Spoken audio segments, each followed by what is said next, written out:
This broadcast of In Focus is being made possible through the support of Reed Health. Reed Health, right beside you. And by First Bank Richmond, with 8 locations serving Wayne County. First Bank Richmond and you, doing great things together.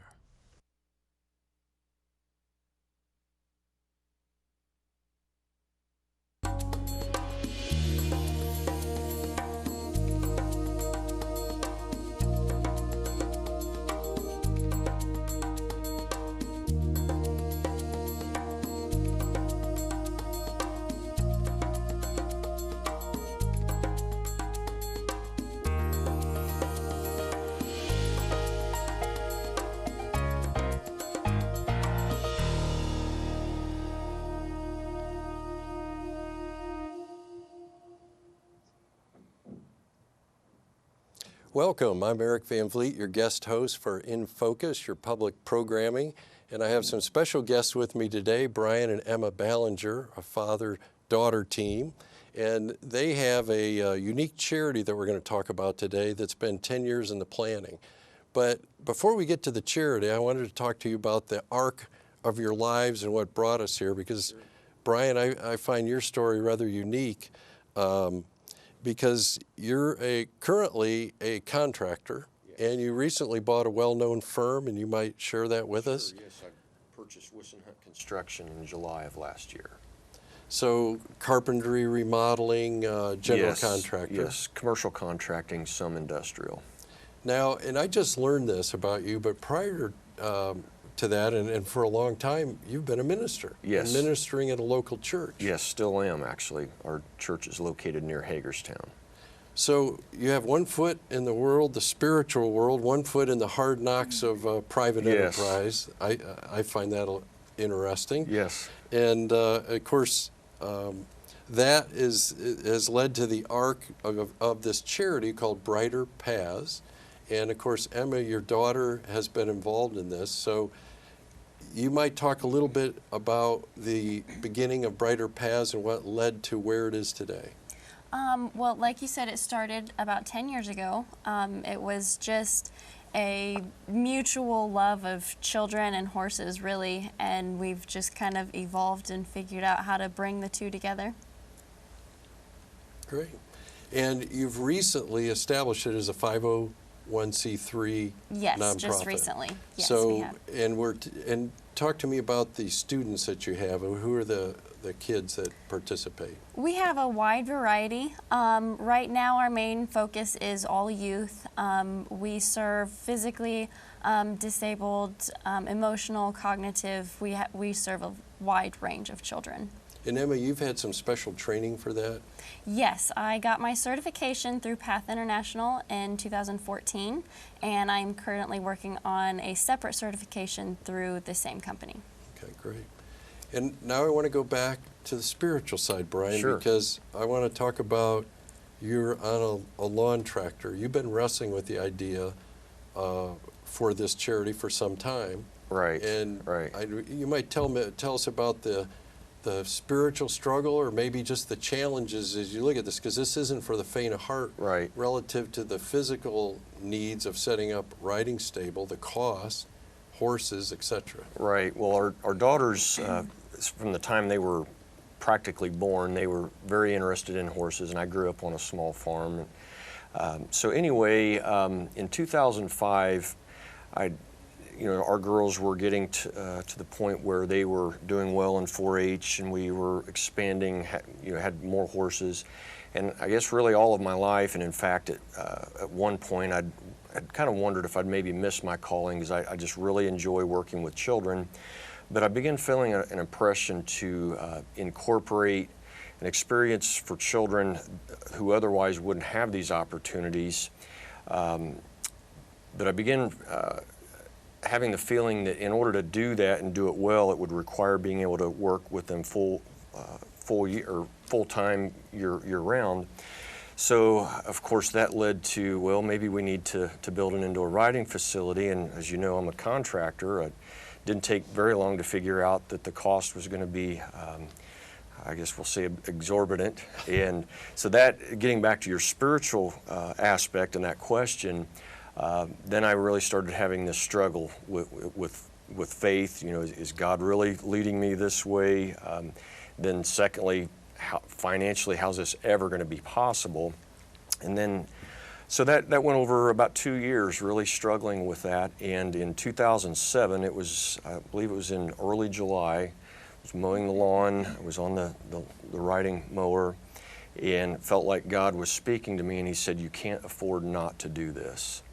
And by the 1st of September, we were breaking ground. Really still didn't know how it was going to be possible, but you know, when you say you're going to walk by faith, it's not just saying it, it's doing it. So by December of that year, we had the barn finished, and from that time forward, it's just, yes, a lot of work, a lot of challenges, but the rewards are tremendous. And let's talk about what you have now. So you have a riding stable, roughly 8,000 square feet, 6 stalls. Yes. And Emma, you were telling me earlier, how many horses do you have out there? We have 9. 9. Yes. And, you know, I have a brother that owns a couple of horses, and so I know a little bit about the costs. And as I said earlier, it's not for the faint of heart to have horses. He complains regularly, maybe he wants me to send him a donation. Right, right. To feed him, vet bills, Yes. transportation. It's a big deal. Yes, it's a commitment for sure.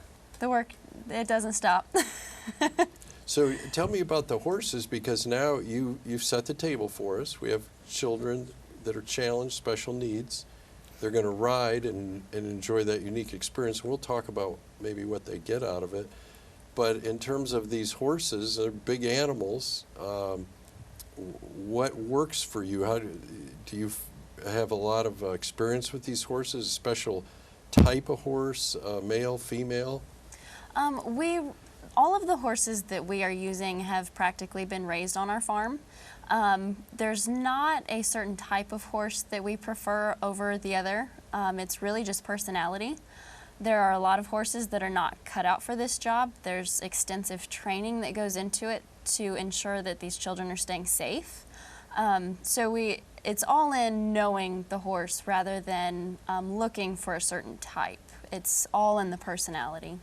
All right, we're looking for the temperament of that horse, and will it work well with that particular student, because they all have different needs, different challenges. So we try to make sure that we're careful in selecting which horse is paired with that student, so that we keep them safe, and then we can actually accomplish the goal that we're after. So paint this picture for us. I'm a parent. I bring my son out. I meet you two there at the stable. Walk me through the next steps. What do we do? It really depends on the child. There are so many different possibilities. I do offer ground sessions where there's no riding involved at all. There's time variations. There's different things that we can do with the horse, whether it's riding or whether it's the children staying on the ground.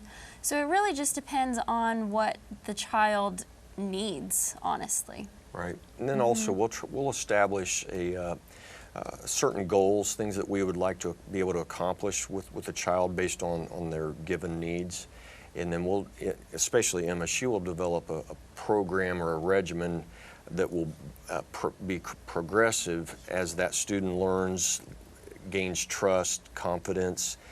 Maybe it's physical challenges as they grow and develop, whether we're working on balance or core strength. As they progress, we're going to continue to push that student.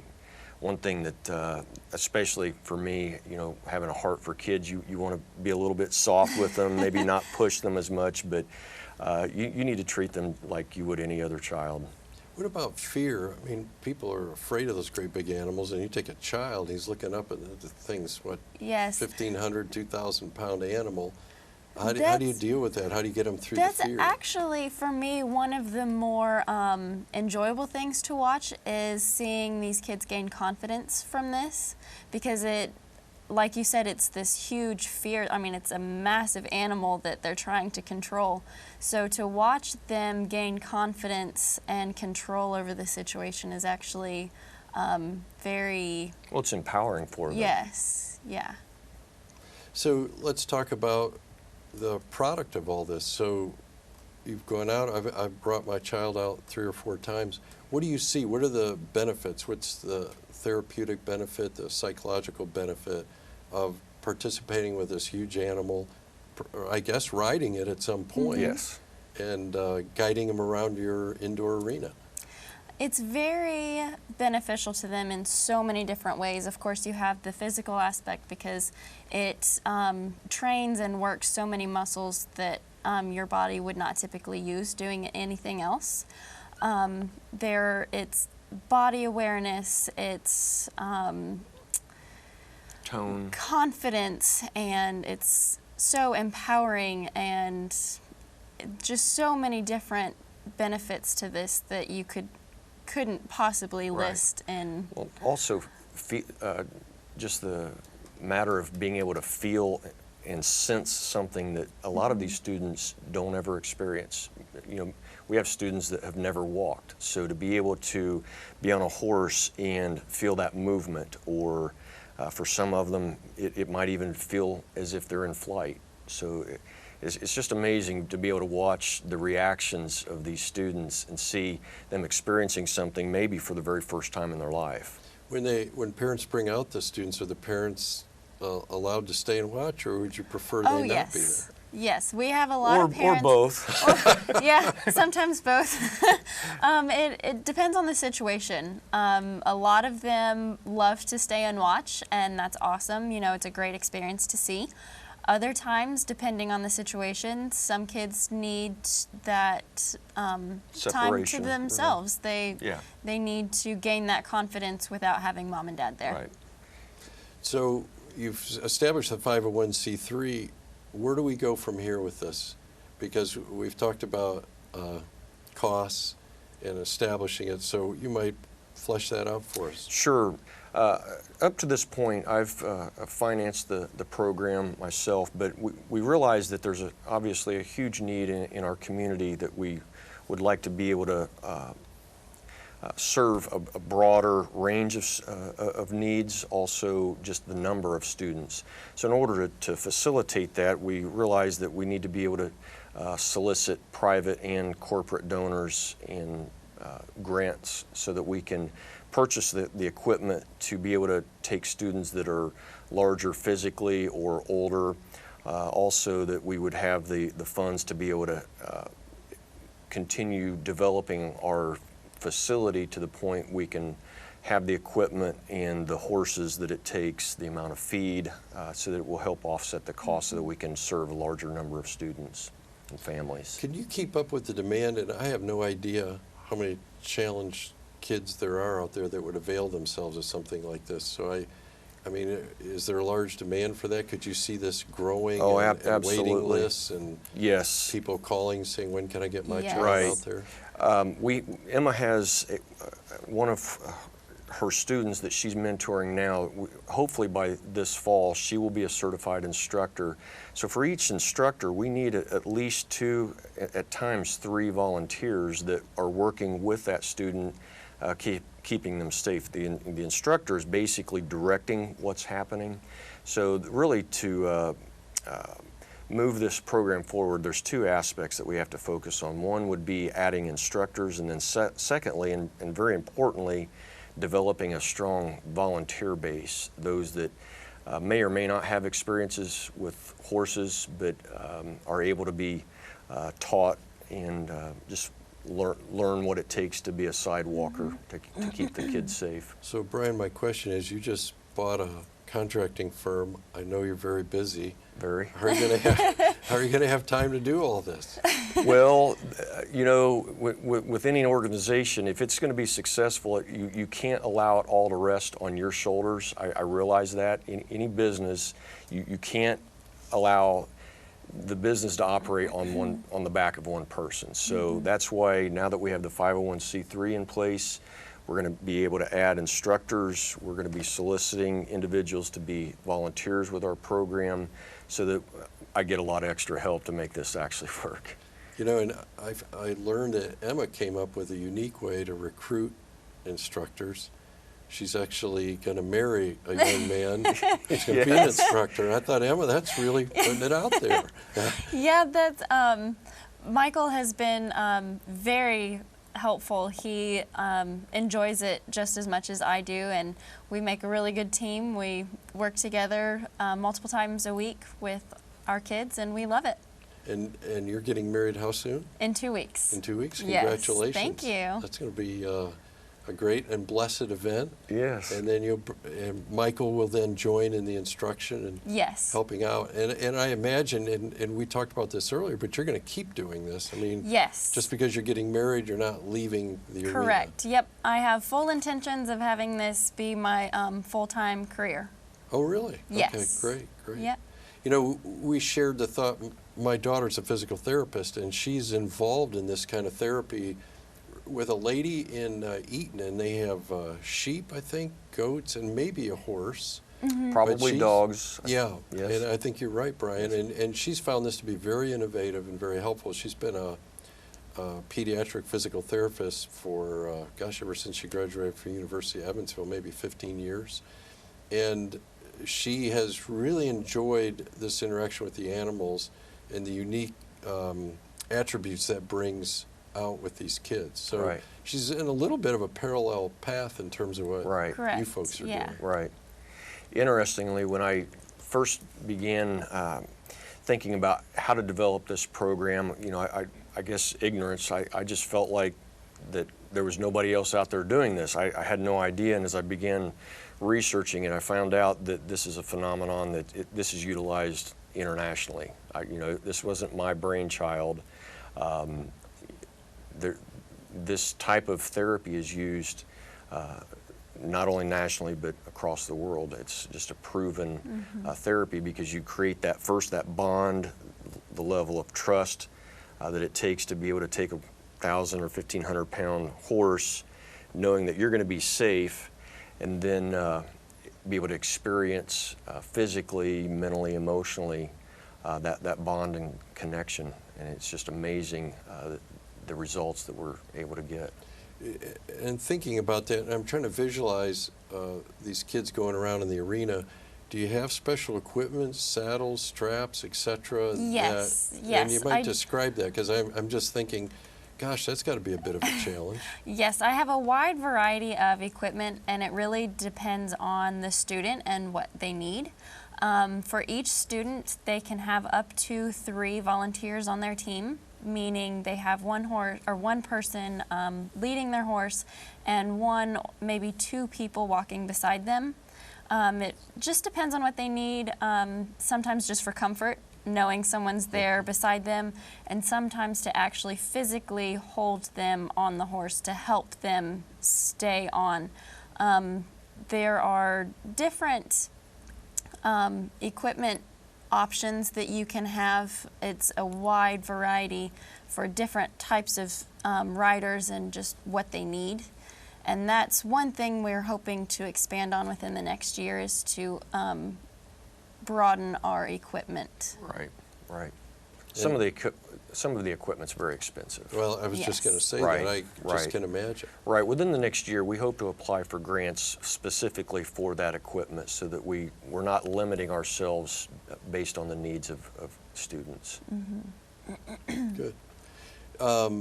So how many kids can you have at one time? So in terms of these sessions, and how many sessions a week? Typically, in the facility that we are in right now, I can hold up to, in one session, I can have 2 riders comfortably. In a larger facility, which we are hoping to expand in the future, hopefully, I would be comfortable teaching up to 7 at a time. Again, depending on the student, the time frame can vary. Usually it's about an hour. Sometimes we can drop it to a half hour, depending on the student and what they need. And give me some names of these horses. I gotta know, what do we call them? So, and do the kids remember their horses? Oh, absolutely. I Oh, remember Absolutely. that from camp. Yes. Right. I always Yeah, had and my favorite horse. They even know what their favorite treat is. Yeah, that's got to be Absolutely. part of the cool Right. experience, isn't it? Right. Yes. Yes. One of our horses is Britches, but I call him Ducky because when he walks, he kind of waddles. So, so Cute little nickname that there's everybody Ducky, loves. right? Yes. Then there's a horse that I raised. When we actually, he was about 6 months old when I got him, and he was just such a cool horse. And I was really struggling to come up with a name. And I thought, it's got to be a cool name. What's a cool name? I thought, most guys think Harleys are pretty cool, so I thought his name's got to be Harley because he's such a cool horse. I like it. Yeah. Yep. So the kids do want the same horse back? Oh, and- absolutely yes. right. In fact, Yep. once they get comfortable with that horse, they really don't like switching. I would imagine that. And do they give them treats? I know we yes, used to do yes, that a and treat. feed them. And That's one of the favorites during the session, actually, for the student and the horses. That's at the end of the session. Everybody knows the students and the horses. It's always treat time. That's always the favorite. well, that's great. Yeah. So do the horses? What do you do when they're not in session? So do you leave them out in pasture? Yes, all of our horses, they would much rather be outside. We don't have inside horses. They just don't. It's what they prefer. We are very careful about the mental state of our horses. This is a very hard job for them. It's not very, horses out in the wild are not going to be doing this. So it's very hard on them. So we always have to check in and make sure that they're doing okay mentally and emotionally. And Why do you say it's hard on them? I'm sitting here again, a lay person. I don't have any knowledge of this, but Right. you're trotting around the arena. Well, it requires a lot of patience on the part of the horse. We're asking them to be very calm, very quiet. Some of the kids, their feet are banging, their hands might be into the reins. So there's a lot of things going on. And some horses just aren't. They're just not cut out for it. So we try to screen through that, make sure that we have horses that are patient enough to go through that on a daily basis. In fact, we've had some very good horses that for a while were just excellent with kids, but it gets to a point where we can realize it's starting to wear their patience thin. Yes. So we'll rotate them out, maybe give them a break. Like a teacher in a classroom, too much of a good thing. exactly, Yes, yes. right. You get tired of it. Yes. And horses are very good at feeding into emotion. So when our students come in, the horses, they're sharing their rider's emotion. So when the session is over, whatever that child was feeling at that time, that horse is now carrying that emotion. Really? They're very Yes. intuitive. Huh. I Right. never knew that. If you're upset, if you're happy, if you're sad, they pick up on it. Would there be a chance I could come out and get some therapy? Oh, horse riding? absolutely. Hey, we could It give you sounds some pretty good. therapy. I think I might need it. I tell you honestly, it is my therapy. I live a very fast-paced life. There's just nothing like being able to go out to the barn, whether it's just to feed, take care of them, or better yet, when there's a lot of kids around. That is definitely my therapy. And it kind of leads me into the question I was going to ask. What's that moment of satisfaction you have about this? When you see that child, there's got to be a visual where you go, that's why I do this. This is cool. I'll give you a great example. This happened about 3 weeks ago, because we put a lot of effort into this. Obviously, we get some thanks. Sometimes we people will let you know how much they appreciate what you're doing. I appreciate that, but really that's not what it's about. We had a student Emma was working with. He's immobile, has never been able to walk and never will. And he was on the horse, and in fact he has trouble holding himself upright. But he really strained. He was able to sit himself upright. And I just said something to him, and the smile on his face, it just nearly brought tears to my eyes, because I realized at that moment he's experiencing something that he rarely gets to feel and know. So to me, that's what it's all about. Just the look on their faces. That's all the reward I will ever need. I kind of thought I would get a visual like that. Yes. And to that end, as we wind this up, you might give out the information if there's folks out there today that were interested in either volunteering time, money, I don't know, maybe a saddle or equipment or something. Right. go ahead and... Sure, I'll give my phone number. We don't yet have our website up. That's in the process. Sure. My mobile number would be the best. It's 765-969-4534. And then you could also contact Emma. Yes, my personal cell phone is 765-541-2493. Well, I want to thank you folks so much for coming out and sharing that with us. It's really a neat story. I love it. Father, daughter, spiritual, for-profit, non-profit, and then kids. It just doesn't get any better than that. So the best of luck. And Emma, I'm so excited about you getting married. Thank you. Thank you so much. Starting a new chapter of your life. That's going to be exciting. You have a new chapter, buying this business and getting out there. I'm a businessman. It's challenging. We need therapy. So keep a saddle and a horse out there for me, because I need to do some riding. We sure will. We can help you. Thank you. I need it.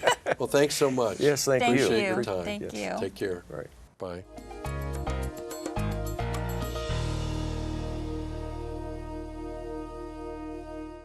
Life can sometimes be chaotic. And with small children, it can be difficult to get to the doctor. Hi, Mrs. Towns. How are you doing? I have a sick little boy right here. I think he might have an ear infection. With Read Health Now virtual visits, you don't even need to leave your home. I'll send in a prescription for him. Quick, easy, convenient. I don't want to take the kids out today. Oh, hey, Doc. Read Health, right beside you, right now. Hi, I'm Sherry Harlan with Read Health Community Outreach. Join us for next month's episode of Read Beside You with Dr. Amber Wucifer, audiologist, and Melanie Harrison, business line manager and nurse practitioner for Read Urgent Care and Read Ready Care. You can watch Read Beside You on Thursdays at 8 p.m. on WCTV Channel 20.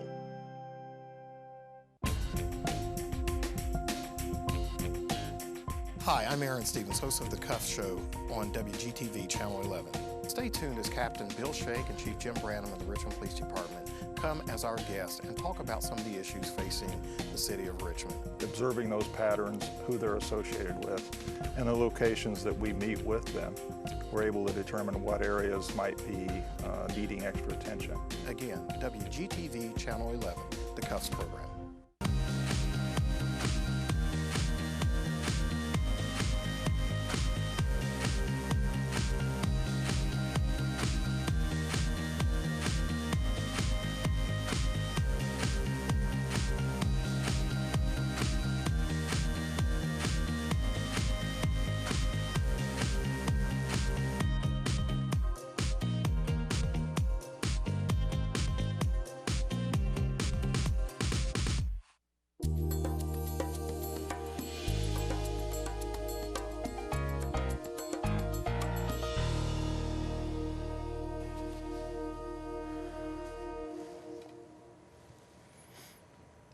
Welcome back to In Focus, your public programming. I'm Eric VanVleet, your guest host, and with an old friend of mine, Alan Paul.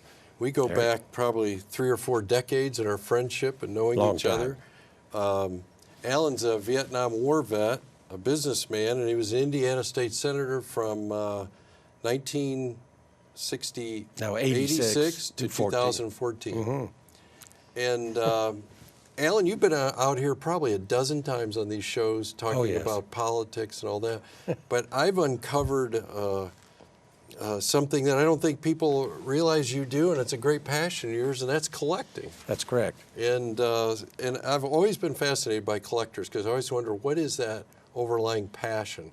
And you spent a lifetime collecting, and I mean, really some unique things. And we're going to have a little bit of show and tell here as we get into this, because as the audience might see, we've got some really cool stuff, including this Pirates hat, as we get into Alan's collecting. But payback is a terrible thing, and I've got some payback to inflict on Alan today.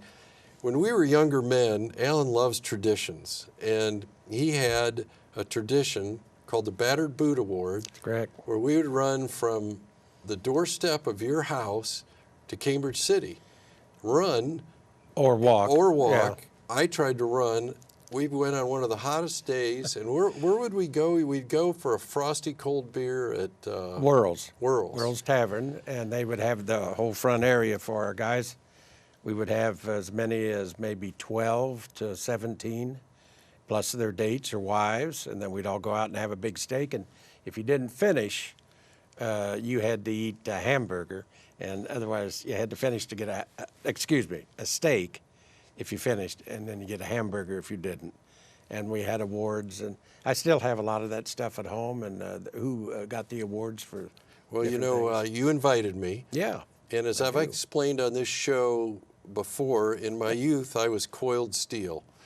And of course, I just assumed I would win because there were only 12 or 15 people, and I muscled my way over to your house. I remember we had some preliminaries, and we took off running. There was a Marine from the East Coast. It was Phil Como, the bon vivant. Bon vivant.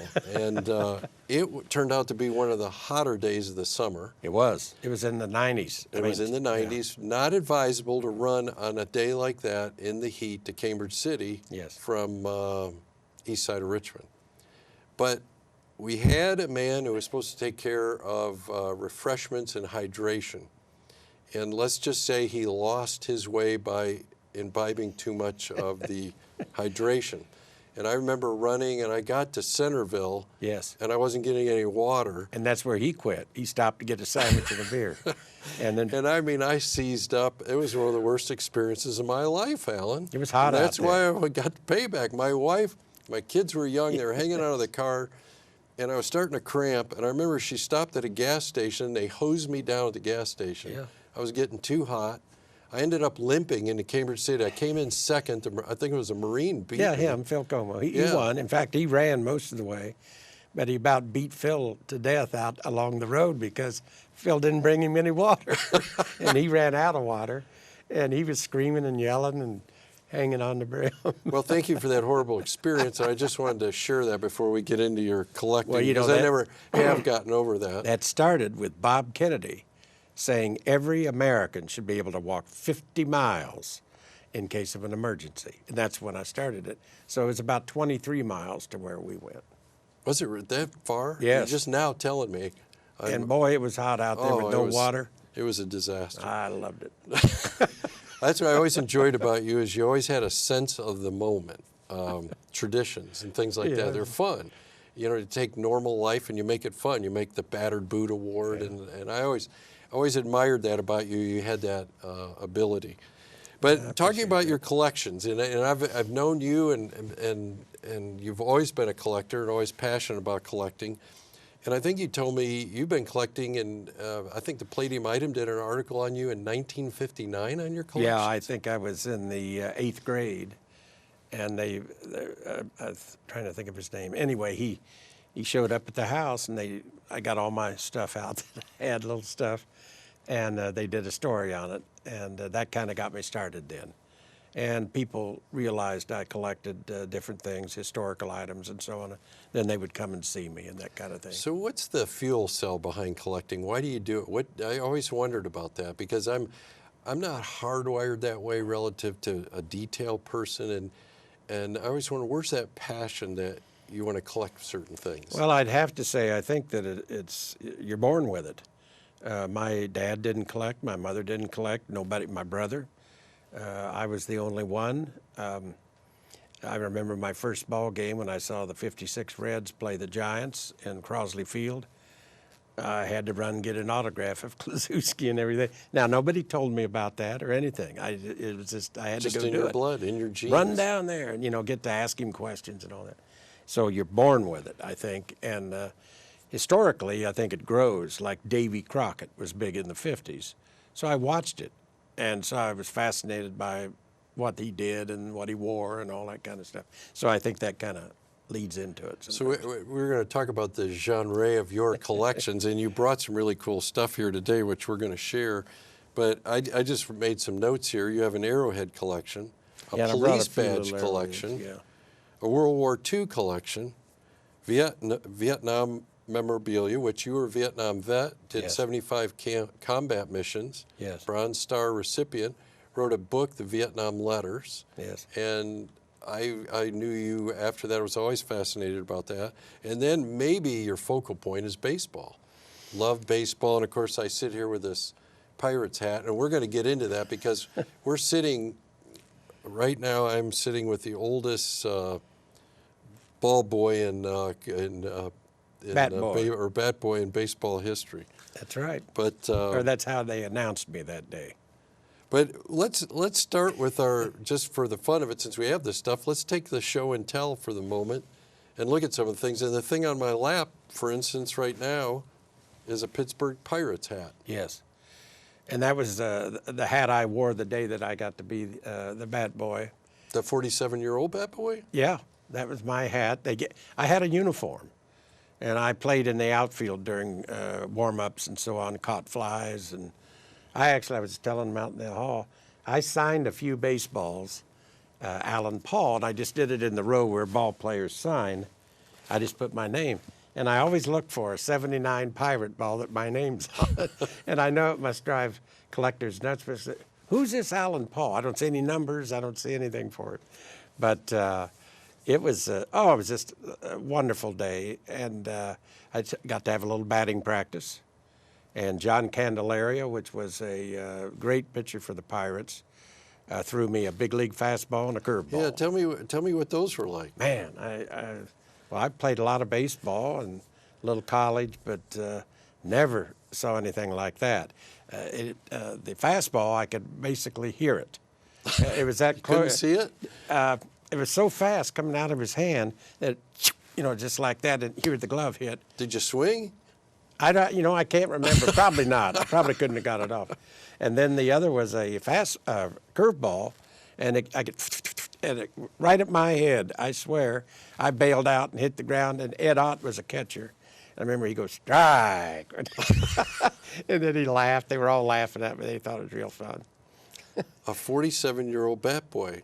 And another thing, when you play, you hit the ball down. I'm trying to think what it's called. You throw it, and the guy bunts it back to you. You kind of bat it around. And Bill Robinson, the great shortstop for them, said, hey, you want to play some, ball? I was so nervous I could hardly throw the ball to him. Here he is in his uniform and everything, throwing me the ball, and I'd try to hit. I was, fouling him up into the air and everything. But it was great. What a day. Mention some of the great players. I mean, you told me you met Mickey Mantle. And this is all in the process of collecting. My show and tell, I do have a Mickey Mantle photograph. Yeah, put that There's up me. there. That's me working out with the Pirates. And I don't know if you can see that. Maybe you can't in show and tell. Yeah, see, look at my leg won't bend very straight. Ellen, that's the worst flexibility I've ever seen. This is Stargell down here. And Willie was outstanding. He was a very interesting character. And once he got to know you and was not afraid you were going to steal something from him or whatever, he was a great guy to mess with. And there's Mickey Mantle. And I held baseballs for him to sign down in Cincinnati. So there it is. And he was very interested in me being a state senator. And so we really had a conversation, not just hello. During the breaks, he would have interest and in federal politics, too, and what I thought about different things and so on. And his girlfriend was with him, and I thought they were neat people, really did. And then another one, your favorite, you always talk about him, and your favorite baseball team, the 1956 Reds. Yes. And Ted Kluszewski. Big Clue. Big Clue. Yeah, and Big Clue. You've always been fascinated with Big Always. Clue. Ever since I've known you, you've talked Yes. about Big Clue. Yes. What was it about the Big Clue? I think, first of all, just his presence, his size, was bigger than probably anybody I'd ever met around playing sandlot ball or whatever. And his stature of he could hit the ball so hard. I never saw anything like it. It didn't go out like that. It went out on a straight shot. He was left-handed. He was first baseman. He'd kind of lumber around. And I just thought the world of him. And then later got to actually get to know him rather well.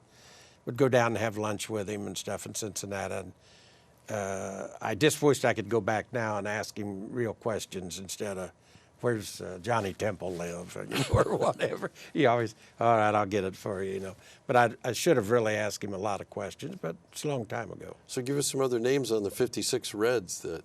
Oh, gosh. Well, number one, Ed Bailey was the catcher. And I didn't wear his ring tonight. I'd lost some weight, and I was afraid I'd lose it. But I used to wear his ring, the 221 ring. The Reds tied the record for home runs, 221 home runs. The Giants held it. And then Clue first, Temple second, Roy McMillan, the greatest, I think, shortstop, other than Concepcion, the Reds ever had. Don Hoke at third with Jablonski. And then you had Wally Post, Gus Bell, and Frank Robinson. How did I know you know every one of their names? Just knock it right out of the park. And, of course, the coach? The coach of the great Bertie Tibbetts. And he's on this ball. I see Bertie. So you have him autographed on the ball. And yeah. you have a lot of Bernie Tibbetts collectibles, too. I do. And, again, and I want to say, these things don't have money value, but they have a lot of value to me just because I got to meet the people and talk with them. Most of them have passed away now, including Stargell. He died very young. But the old Reds, they would come down to spring training, and Bertie was working for the Yankees, and he was a super scout. And so he would take me with him, and we'd travel around to the different cities and so on. He'd be scouting for the Yankees. But the old Reds, let's say like Johnny Temple, McMillan, and so on, be around. Then he would introduce me to them. And then, I could ask him, do you have any collectibles around and stuff? Yeah, I got some stuff. Why? You collect it? That type of thing. So it kind of would lead into it a little bit. And I wondered in collecting, and there's collectors out there probably listening, but is part of it the journey, the adventure of collecting? It is.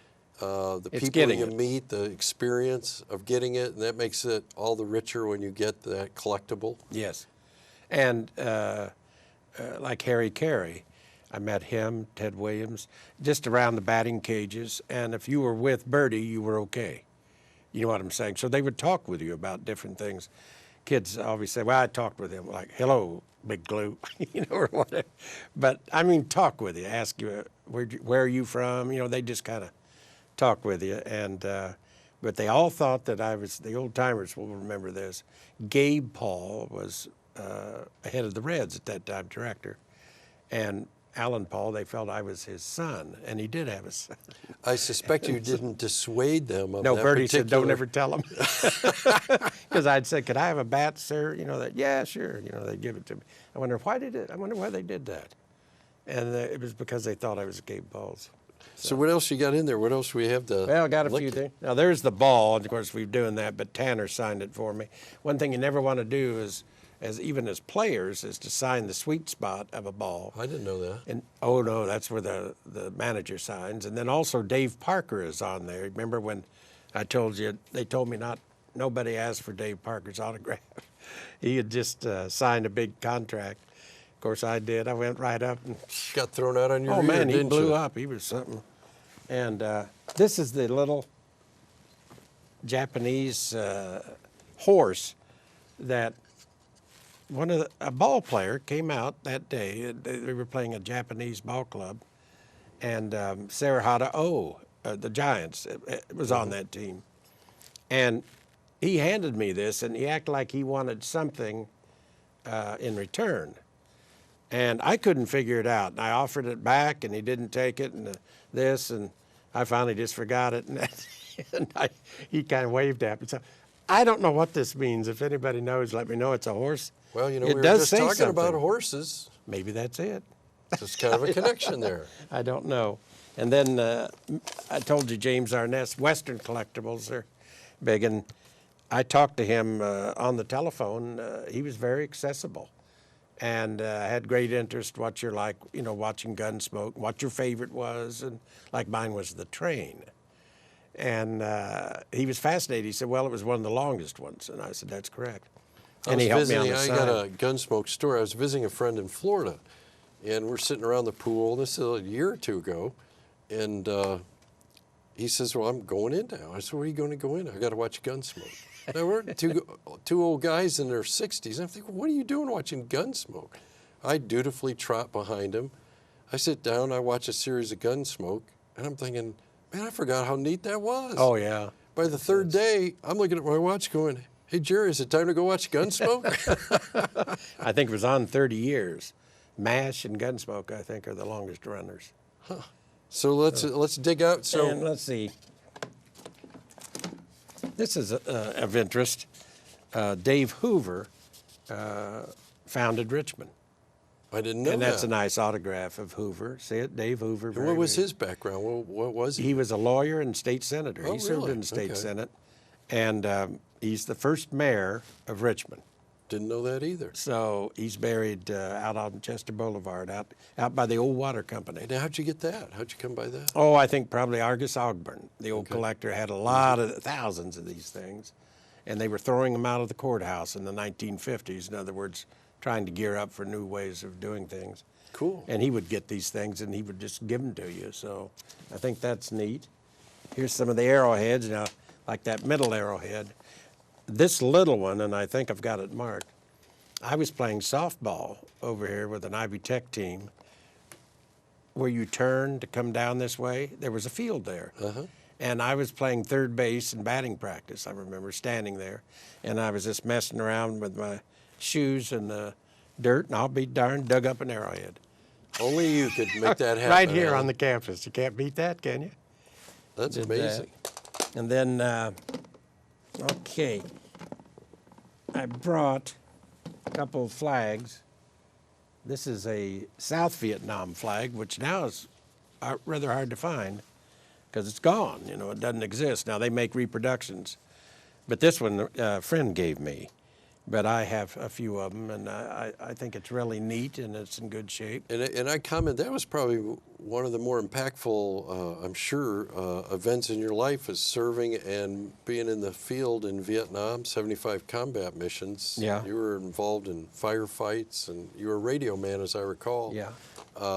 First air and, cav. and so I noticed you have a lot of Vietnam memorabilia. Yeah, and just talk uniforms. about the and- stories. yeah, all kinds of stuff. And then you mentioned a Japanese World War II flag. These used to be quite easy to find. Well, they're still around. But I thought this was neat because an American person evidently paid somebody to write where they had been on it. Oh, really? But you Yeah, see, look at that. the Japanese soldier would write, his friends would sign, good luck to you, and that type of thing. And they'd fold them and put them in a pocket. But when I was a kid living in Melton, or growing up in Melton, I'd go around and guys would have these, you know, and once they found out I was interested, I would maybe mow grass or whatever, and they'd give me a flag for that effort. And then this Kennedy photograph I brought, I thought was interesting. It's Bob Kennedy, and Bob Kennedy is or was an idol of mine. And Evan Bayh, when he was governor, number one, he liked to talk about Vietnam. He seemed to want to learn about the war. I don't know if that had something to do with his political aspirations or what, but I got along with him very well as a Republican. And so I would honestly go out and have breakfast with him. He was always ill at ease with other legislators. And he's the only man I ever knew that he ate his bacon with a knife and fork. Really? And he would cut it and snap it and go up. And I'd tell him, you can use your hands with me. It's just me and you, you know. You'd get all sheepish looking. He'd actually cut the bacon. And of course, it was crispy, and it'd go all over the place. He'd try to eat it with his fork. You can't do that. Doesn't work. No. But his, let's see, it would be his wife's mother worked for Bob Kennedy. And they got this picture. Then he gave me the photograph. It was in his office, and then I had him sign it. And I think it's neat that expired. It's a great picture. And of course, didn't agree with what he was doing this time at all, and I didn't tell him, so I did see him once. But I guess he's back in New York doing whatever it is he did. But I was kind of liaison with him, with the Republicans and Democrats, so it was a very interesting time for me. And we talked about politicians, and you might bring up another politician. A few people might know this one. Yeah, right there, the great Trump. And I met Trump 5 times, and we had dinner 3. And I say I had my name tag on there. There were only 4 of us, though, in the dinner. A lot of people didn't want to meet with him, but I thought it was a wonderful opportunity just to meet the guy. He was not running for anything then. He talked like he might. Really? But, so did you see presidential stamped on him anywhere when you were talking He to had him? talked about it, and I asked him, Had are he you really? really running, or is this just a PR thing? He said, well, they know my name, is the way he put it. I really didn't think he would ever run. I didn't either. And he wanted money. I remember telling Senator Nugent, I said, I'll tell you what, tonight, he will not ask for money. In other words, the great Trump, with all this money he has, is not going to be begging us for money. Because every time we'd go out with IU or whoever, they wanted money. I said, I don't know what he wants, it'd be interesting, so we went. First thing he said, gentlemen, I need money. I'm broke, he said. And he was in bankruptcy. At one point he was broke. Yes, he was. A big plane flew in and he took us out, and I asked him if he was a vegetarian. And I said, I hear you are. And he said, no. He said, I don't eat a lot of red meat like tonight. He said, I'll eat on the plane going back. We had a meal, and he just had some tomato juice or something. So is this a news flash? Alan Paul bailed out Donald Trump and put him back on the road to financial solvency. No. And we're breaking that for the first time? No, we failed. Oh, okay. I carried the bill in the Senate, got it out for him, and it failed in the House. And he sold the casino, so I guess that can tell you what happened. Tell me, what's the most interesting backstory you have on a collectible that the audience might find? I want them to see the broken glass you're willing to walk over to collect something, because you guys are just impassioned to get this stuff. You can see it in your face. When you go through these things with me, it's like your children. You have stories about everything, and you know it intimately. And I can tell there's a deep bond with all those objects. Yeah, every item, and I've never known a collector that didn't feel that way. And I was thinking on the way out here tonight, I started a little early. I wasn't sure I could make it, meaning time-wise. Right. There's a big difference between a hoarder and a collector. Oh, sure. And I've known a lot of hoarders too, and they won't buy, sell, they won't do anything. They just want to have it. And I have gone to sales here locally where people might come up to me and they'd say, what are you interested in, AP? And I say, well, maybe that piece over there, whatever it is. And they'll say, well, I'm going to buy it. And I said, you are? Well, I'm going to bid on it. I said I'm going to buy it. I say, all right. And so I just run them up. Let them pay for it, because they never know when I'm going to drop off. But it's dangerous, because you can get way up on an item, then all of a sudden he drops off, and there you sit. You're way in too deep. But a hoarder is like that, and they just, well, I've got 5,000 arrowheads. Well, I got 5. You know, what's the difference? Well, and talking about that, you do on occasion trade or or sell or change acquisition. So you're not, I mean, I've known that through the years with you, that you'll buy and sell. Well, you have to, you almost have to if you're a collector. As you upgrade into better items, if you got let's say a Johnny Temple baseball and you want to go up to a Ted Williams, you have to find things to buy and sell. In other words, to get the money to buy such a piece. So I think that's just part of it. And we talked about, and I thought this was interesting, because there's a, we have the internet now, and you did a lot of this collecting prior to the internet. That's correct. And now we have the internet. Talk a little bit about how that's changed collecting and acquisition, selling, etc. Yeah, it has. I was talking to my wife tonight about it. It's changed it in the fact that you don't have the interaction anymore with the local character. Let's say Argus Ogburn, somebody like that, and you get to know them as people. I like that much better, and you find out more about the piece. You buy on the internet, number one, you can't see it until you get it.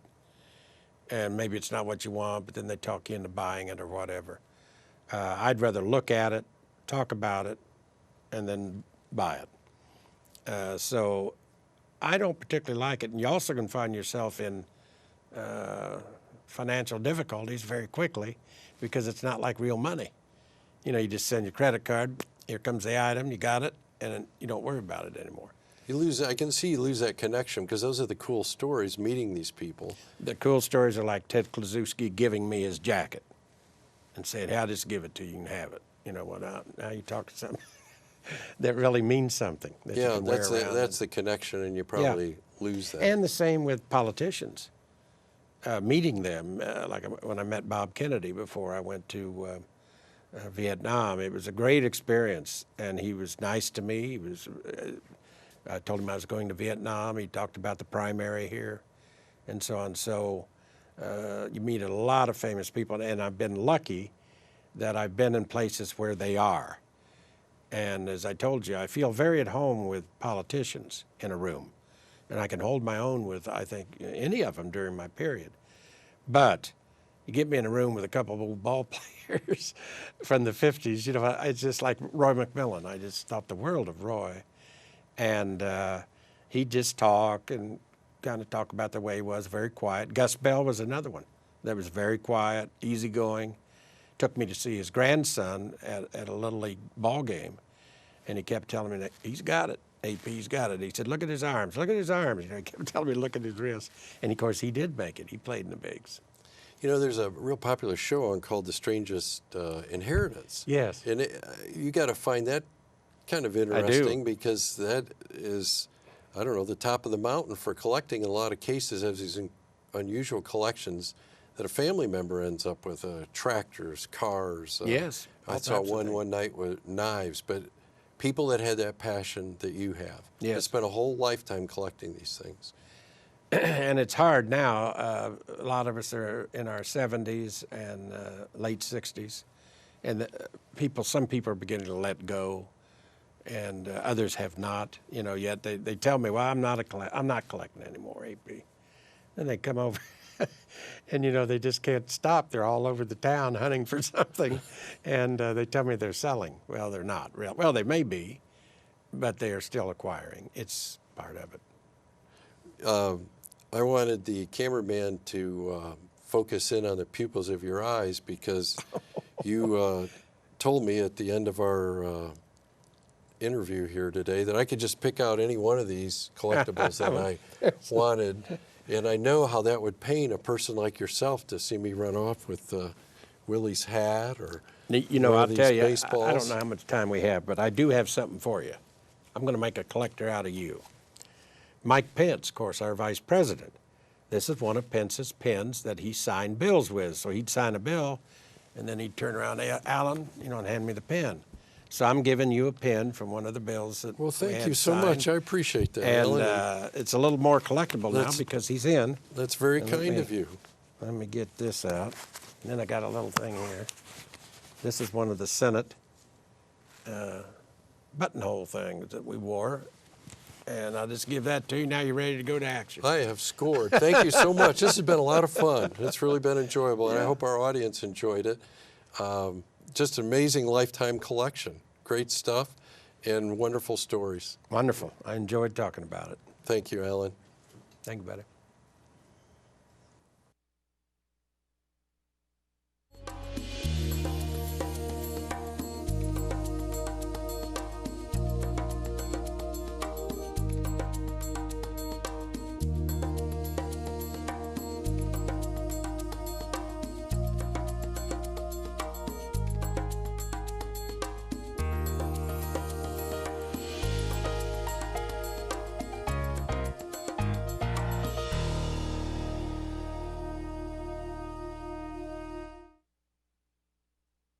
This broadcast of In Focus has been made possible through the support of Reed Health.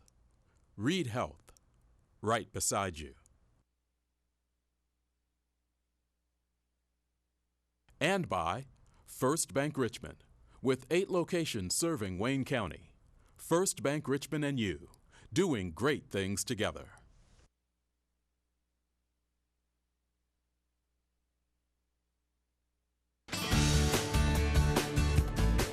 Hi, I'm Allison Zeidel, host of Environmentally Speaking. We hope you'll join us this month when we explore the Cardinal Greenway and all of the outdoor recreation opportunities in Wayne County. Yeah, so we're lucky to have some bike places in town that not only sell bikes, but then can help us be safe with them too. Yeah. Helmets, very important, especially on a trail where you don't know, there might be wildlife that could cross at a moment. Join us on Wednesday evenings at 6:30 p.m. on WGTV Channel 11.